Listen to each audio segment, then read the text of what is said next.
Hey guys, quickly before we start this video, I wanted to let you guys know I am going to be uploading every single day for the month of May, so make sure you turn on post notifications so you don't miss out on all the awesome stuff. I'm going to be giving away $50 in bonds to 2 lucky winners on this video, and then I'm also going to throw in a $5 bond to the first non-edited comment to state their username on this video. So if you guys would like to enter this giveaway, all that I ask is that you are subscribed to my channel, like the video, and comment your in-game username, and register using the link in the description so no one can steal your reward. I hope you guys enjoyed the video. So today we're going to be covering another controversial topic on SpawnPK, and that is going to be the Easterwyrm Pet.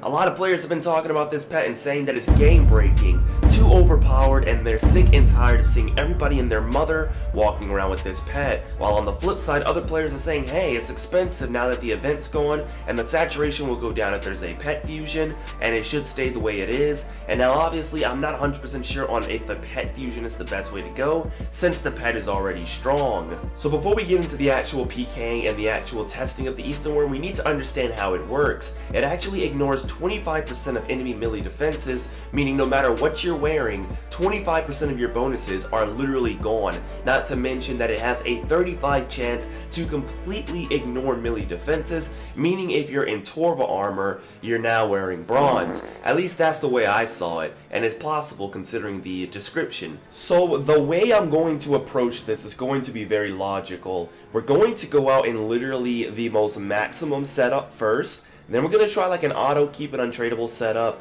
and then we're going to do a very realistic setup in absolute spawnies that most players on this server would have alongside the Easterwyrm Pet, and we're going to gauge exactly which area is the most problematic and whether or not it's the pet or is it the pet and the gear combined.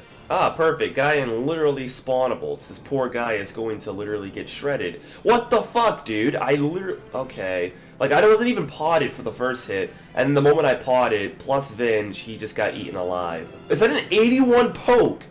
I poked an 81 on the PK bot testing it out. Holy fuck. That might have been one of those moments where all the armor just turned to complete dust. Like, that's the only thing I can picture, because I'm pretty sure the max hit was like 72 poke. The spec is capped, but maybe the poke is not capped when I think about it, because I do have the 10% damage from the Bloodslayer book, so that could be a 86. Oh my lord, dude. Like, what? I have an Easterwyrm Pet. What are you doing? You don't come at someone that's wearing an Easterwyrm. She's Venge, though, so it's very smart Venge on her behalf. Dude, 65. Even if you don't want to hit, you better not use like a fucking Easterwyrm. 86, and what?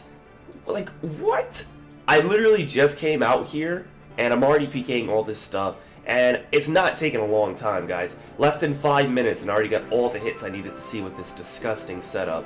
How about a setup in which you literally don't have to risk a thing other than potions and food? I could use spawnable potions and food if I wanted to. Every single item is OP in the game, and you get to keep it, and then you keep your +1 lance. How does that gonna do against other people? Let's see. Poor Jorma69, I'm gonna pick on you and use you as a guinea pig. Like, don't even have to risk a thing, keep in mind. So like, this is where suiciding players come into matter, where they just don't give a fuck and they literally can die for like their bank, but just keep chucking spec opportunities on you and keep coming back and risking nothing. Like, this can be pretty fucking busted. I'm already starting to see a balance though. Like, it's not like the worst thing in the world, but it's not the best thing in the world. Like, okay, 68 poke and the guy is smited, and then a 54. Like, are there ever any zeros on this game? Holy shit. I'm sorry, I'm about to pick on you next. Is it a 2-hit scenario before the guy even gets a chance to eat? It damn well could have been.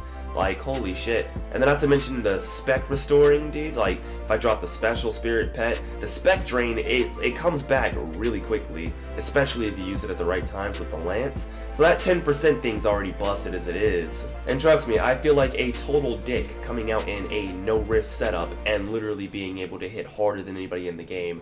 67 HP, look at that, 81, it's doable. Like, what fun is being able to literally just 2-hit people, not risk a thing? It's almost like pay to win, but it just feels like that, dude. It's not funny. So, the Autokeep setup is still a little bit busted, not fair, not cool.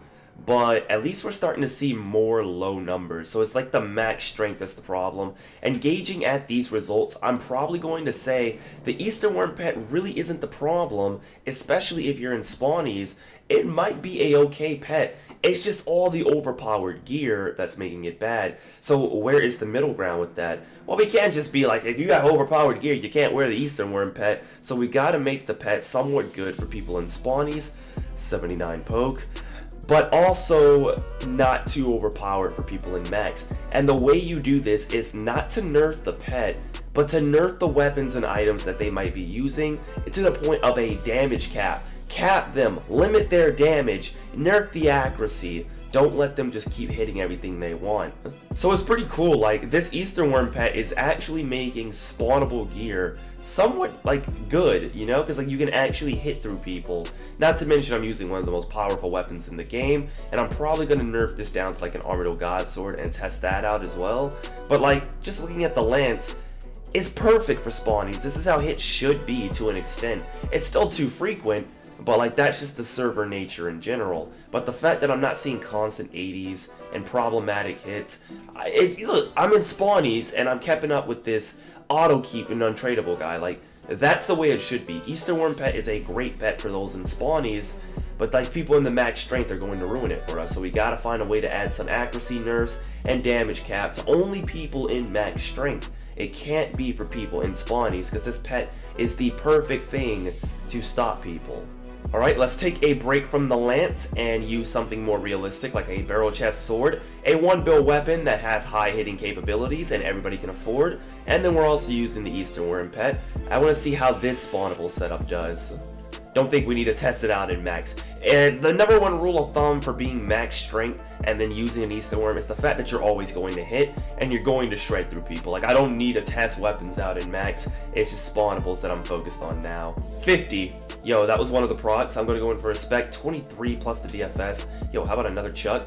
It was there. It definitely was. And then I don't know about you guys, but I get something known as Lance Syndrome when I see my spec just chilling at like 10%, 20%, and I'm not using the Lance. It makes me want to just try to launch a spec at 20%. Like, I don't know why that was ever added, but pretty interesting nonetheless. But as you can see, I'm in absolute spawnies and I managed to outlast this guy. That means the Easterwyrm Pet is definitely working in terms of hitting through defense, because like, I shouldn't be able to outlast someone like that. Alright, here we go. 37 right off the bat. I'm going to go in for the first spec. 55 plus DFS, and that is the ball game. Like, I don't know what to feel about this. Like, I like the Easterwyrm Pet in terms of using it in spawnies because it gives new players a chance at actually being able to survive on this weird game in which you can always hit 80s. But like, at the same time, not 100%. That was a nice 47. Well, I just totally threw away my DFS spec. Was not meaning to do that, but I have Vengeance coming up, and so does he. Well, at this rate, you kind of look at yourself. Okay, 60. That was definitely a proc. Now, Ryan didn't add a message for the Easterwyrm proc because literally it would be occurring every 1 out of 3 hits. It would just be spamming the chat box. But I would like to see that so I can actually get a gauge on what kind of data we're getting here. But I almost assure you that 60 was one of the procs where his armor just completely didn't matter. Like, I was literally going to say this is the point in which I don't have any spec and I don't know what to do now. But I didn't need it. I literally just hit a 60. Alright guys, conclusive statement about the Easterwyrm Pet. I honestly think that it's normal. I don't think that it's that bad of a pet. I think it's more so the gear that people are wearing and the weapons that they're using. The people in max are definitely ruining it for the people in spawnables. I feel like the Easterwyrm Pet is a great pet for those in spawnables because it actually gives them a chance to keep up with people in max. The only thing I'm not sure about and might need to change is the 35% chance to turn people's armor into complete dust. I'm not a fan of that. Why mess with the core foundations of Runescape's combat system by basically turning Torva armor or whatever armor they're wearing? They're wearing it for a reason, you know? They're wearing it to protect themselves. Why take that away from them? It just messes with the core foundations. So I'm not a fan of that mechanic, but the 5% strength boost is awesome, and even the chance to take off some of their defensive bonuses. While this may sound a little hypocritical, taking away 25%, 35% of all their armor is fine because they still have 70% left. But when you're talking about 0%, nothing, that is a problem. So what I really think Ryan should do is take all of this data from this video and run a test on all the gears that I've used in this video and try to put on some damage caps and some accuracy nerfs, possibly on the max gear only, but don't make any changes that are so drastic to the Easterwyrm pet. We just need to make sure that the people in max gear are damage capped. I should not be seeing 81 pokes with the Dragon Hunter Lance. If I'm not mistaken, that 10% damage from the Bloodslayer book might have done it, but I'm pretty sure the maximum poke was usually 72. Like, just put some damage caps on there, tweak the accuracy formula a little bit, and just make sure that this is more balanced. Anyways, I hope you guys enjoyed this video. I apologize for the rant, but I wanted to get this video out because Ryan is going to be addressing the Easterwyrm pet on the next update, and I wanted him to get a bigger picture of things. So I hope you guys enjoyed this video, and I will see you guys in the next one. Peace!